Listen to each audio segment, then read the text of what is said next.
ती सकारात्मकतेने घेतली जाईल. बर. आता या संबंधाने जे अजून एक हं, दुसरं समीकरण मांडण्याचा प्रयत्न केला जातो, की हं. मग महाविकास आघाडीचं काय होईल? किंवा मग काँग्रेसची भूमिका काय असेल? तर मला असं वाटतंय, की काँग्रेस हा राष्ट्रीय पातळीवर राजकारण करणारा पक्ष आहे.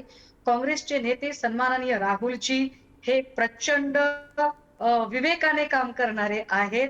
ते अशा शब्दाशब्दांवर रडणारे किंवा कुठल्याही गोष्टीचं भांडवल करणारे नाहीत.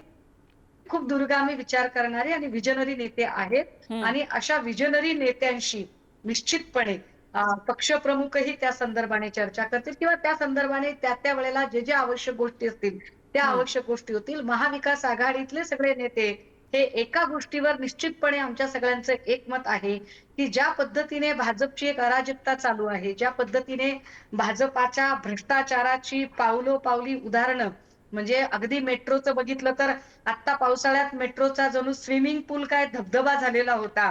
परंतु हे सरकार सध्या जाहिरातींवर तरलेलं सरकार आहे.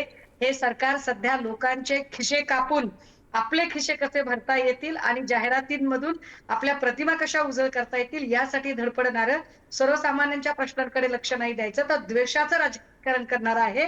अशा सगळ्या लोकांना उत्तर देण्यासाठी आपण एकत्रित असणं हे कटिबद्धतेचं आहे, असे मानणारे महाविकास आघाडीच्या पक्षाचे नेते आहेत. त्यामुळे ठीक आहे. महाविकास आघाडीच्या पक्षाचे नेते हे निश्चितपणे अत्यंत वैचारिक, सौहार्दाची आणि विवेकी भूमिका प्रसंगानुरूप ते जाहीर करतील.